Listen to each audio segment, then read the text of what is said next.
जल्दी बूढ़ा है और जल्दी मर गई, यूँ कहूँगा फिर मैं उनके। मोको अपने बालक बच्चन के चाचन की और अपने बड़े भैया की फिक्र है, यही मार मैं तो तीन सब बात अंदर कह रहा हूँ। जिन दिन जाकर के कमरा में ही पड़ो रहे हरदम, बात का है क्यों चे फेरो आज तुम होते। वो लगे तेरा कोई मोटे काम दिखे, यही मारे तू इतनी मीठी मीठी बातें कर रहा आज मोटे। खामखाई दिमाग चला रहा अपनी। पर मोको कोई काम होता तो मैं जाके पापा से बात करता, मैं तो क्या कहता, मैं तो बस तेरे ख्याल के लिए यू सब कह रहा हूँ। चल फिर ठीक है, मोको थोड़ा काम से मोको अपने कमरा में जाना पड़ेगा। अभी मत जा कहीं, सोफा पे बैठ, मोको कुछ बात सी करनी है तो बता। मैं यूँ कह रहा हूँ, वैसे मोको काय चीज की जरूरत ना है, मैं तो कुछ मांग लेना आया। मैं तो यूँ कहने आया हूँ, तू अच्छी खासी जॉब पे लग रहा है और 80-90 हजार रुपए महीना के कमा भी रहा है और तो 5-6 साल काम करते हो भी गए तो तेने 14-15 लाख रुपए तो जोड़ लिए होंगे, है नी? देख मैं मानू तेरे करोड़पति बनने के सपने हैं, अगर तेने अपनी मेहनत से 14-15 लाख रुपए भी कमा लिए है ना, तो वो बहुत बड़ी बात है तेरे लिए। मुँह पे तो 1 रुपया ना है। ओ पापा, एक बात पूछू तुमसे? हाँ पूछ। तुमने पापा खज्जी पढ़ा लिखाए और अब मोको पढ़ा लिखा रहे हो, तो तुम मोको यह बात बताओ, यू पढ़ाई लिखाई जरूरी है का? मेरा तो मानना यू है, कम से कम 100% स्टूडेंट में से 2% स्टूडेंट कामयाब हो पाते होंगे। और वही भी कामयाबी न कह सके, मान लो वहाँ पढ़ लिख कर सरकारी नौकरी लगा ली और वहाँ को 50-60 हजार रुपए महीना के मिलने लगे, तो वो कामयाबी थोड़ी है। कामयाब बंदा तो वो है ना जो 1 महीने के कम से कम 10-15 करोड़ रुपए कमाए। जैसे तुम कामयाब हो, तुम भी बहुत बड़े बिजनेसमैन आदमी हो और महीना के करोड़ रुपए छापो, तो तुम तो समझदार हो। तो तुम मोको यह बात बता, तुम मेरा टाइम क्यों बर्बाद कर रहे हो पढ़ा लिखाने में? तुम मोको सरकारी नौकर तो बनाना चाहते होंगे, तुम भी मोको अपनी तरह बिजनेसमैन आदमी बनाना चाहते होंगे ना, बहुत बड़ा बिजनेसमैन आदमी। तो तुम मोको काय को पढ़ा रहे हो, काय को तुम मेरे टाइम बर्बाद कर रहे हो? है जरूरी नहीं है कि सरकारी नौकरी के लिए ही लोग पढ़ाई लिखाई करें। पढ़ाई लिखाई इसलिए जरूरी है क्योंकि लोग सही और गलत का अंदाजा लगा सके, समझदार बन सके। पर मैं तो समझदार हूँ, मोगे पढ़ा रहे हो फिर? तू समझदार? मतलब तुमको मैं समझदार न लगूं है? ओ कालिया! क्या बोल रहा तू? दोबारा बोली मेरी जान के बारे में। ओए वो मैं अपने पैसा मांगने आए थे, पूछ ले आते हैं। पैसा तो मांगने आया तू, पर तू यह बात बता भी, तू यहाँ से बोल क्या रहा? मैं पैसा मांग रहा था। अभी तू या तो यूँ ना कह रहा कि मेरे घर पे आ जाकर और मेरे को खुश कर दे, मैं तेरे 1 लाख रुपए माफ कर दूंगा। तू मेरे प्यार थे, मेरी जाने मन थे, मेरी महबूबा थे, ऐसा बोलेगा? वो भज्जी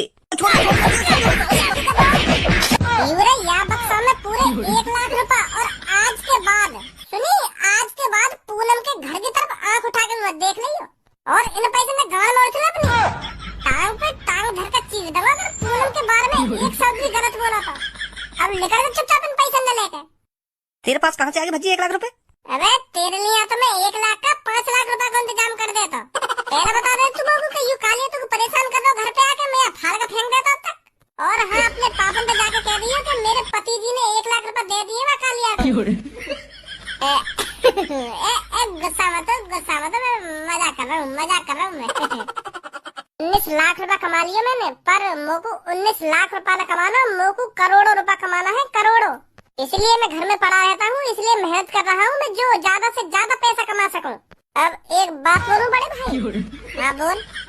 देख तू मेरा बड़ा भैया है, तू मेरे लिए भगवान समान है, भगवान समान। अगर मान ले मेरे माता पिता न होते ना, तो तू ही मेरा सब कुछ है, सुनी?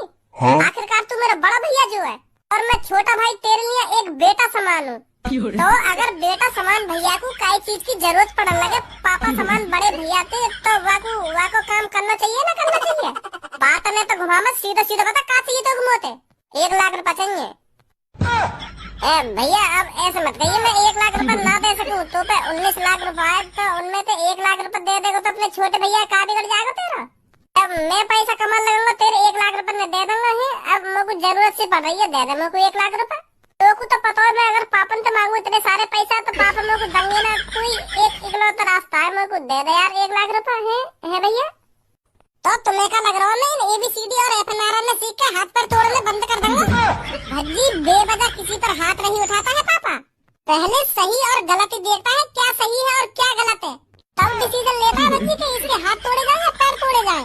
एक एग्जाम्पल ही लेना, अगर कोई तुम्हारे सामने कोई लड़की छेड़ रहा है और तुम वहाँ खड़े खड़े देखते रहोगे, वहाँ लड़की को बचाओगे ना? सरकार ने इन गुंडा लोगों के लिए ही पुलिस बनाई है, हमारा काम नहीं है किसी को बचाना, ये पुलिस का काम है। सरकार वैसे ही पैसे नहीं दे रही उनको। मोको लग रहा है पापा तुम भी समझदार ना हो। अगर तुम समझदार होते तो ऐसी घटिया बातें न करते पापा। हाँ, अगर मेरे सामने कोई लड़का कहीं लड़की छेड़न लगे और मैं वहाँ खड़ा खड़ा देखता रहूं, बस पुलिस को इंतजार करूं आने को, क्या पुलिस बचाएगी अगुआ बात है। वहाँ लड़का के हाथ पैर नहीं तोड़ूंगा, सबसे पहले मैं पुलिस की भाड़ में। मैं तुम्हारी तरह पुलिस का इंतजार नहीं करूंगा पापा। हाँ, तू क्यों खामखा की बात न कर रहा? आज मुझे यह बात बता पहले। वो मैं यह मार कर रहा हूँ क्योंकि मेरा मन ही न लगे पढ़ाई में, तुम खामखा पढ़ा रहे हो मेरे को। मतलब तू चाहे मैं तो को पढ़ाऊं ना, तो को घर में ही बैठा कर रखूं है? लख समझाऊं मैं ता दिल समझ नहीं पाता, मांगे तेरी चुचिया। यार तो तेरा था झूठा, रात भर चुची को चूसा, कैसे भुलाऊं मेरी जान। जा कल्लो कल्लो कल्लो, तू भी क्या याद रखेगी, भज्जी ने तुझको चूस लिया। जा कल्लो कल्लो कल्लो, तू भी क्या याद रखेगी, भज्जी ने तुझको चूस लिया।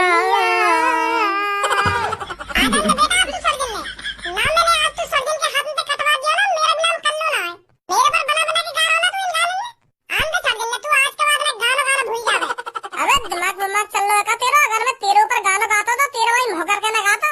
क्या दुनिया में तू ही कर लो है? मेरे हर गाने अपने ऊपर ले जाएगी क्या? मेरे ऊपर बना के गा रहा है ना, इन गाने ने मेरे पर बना के गा रहा है। चल इन चुच्ची और चुच्चा के बिना स्टार न बना जाए। तू देखने का भी सोशल मीडिया पे लड़की अगर फेमस होना चाहेगी तो अपनी गान और चुच्ची में दिखा के फेमस होगी। सोशल मीडिया पे का तू फिल्म में भी देख ले, कच्ची चोलन में लड़के ने लाल लगे अपनी फिल्म हिट करने के लिए। और हॉलीवुड की तो तू पूछे ही मत, बिना कच्ची चोली चूचन के कोई आदमी फेमस न होगा। तो यही बात हम ऐसे गाने बना रहे हैं जो हमारा गाना उठ जावे जल्दी। सिंपल गाने थे, आजकल कोई फेमस नहीं रहा, यह बात तू भी जानती होगी। तो क्लास में गाने की कोई जरूरत ना तो कोई ऐसे गाने ने। चलो भाई गलती मान रहे हम। अब पूनम और सब्बो ये चुप कर ले, फालतू बोली का है। हाँ मैं गलती मान लूंगा अपनी। अब अगर ये तुम पे चुप ना हुई तो मैं चुप कर दूंगा या आके। मत बोलिए तू कुछ। तो ना कैसी फूटी किस्मत है हमारी, खारी पीरियड के बीच में बैठ के पढ़ना पड़ रहा हमको। यू बहुत गलत रूल है स्कूल के। कारे पीरियड ने एक क्लास में बैठा है और गोरे ने एक क्लास में बैठा है। ना माने मेरी बात, ऐसी होना चाहिए। हाँ सही कह रहा हो तू। कारे पीरियड ने देख कर तो मेरा क्लास में पढ़ने को मन ही ना करे।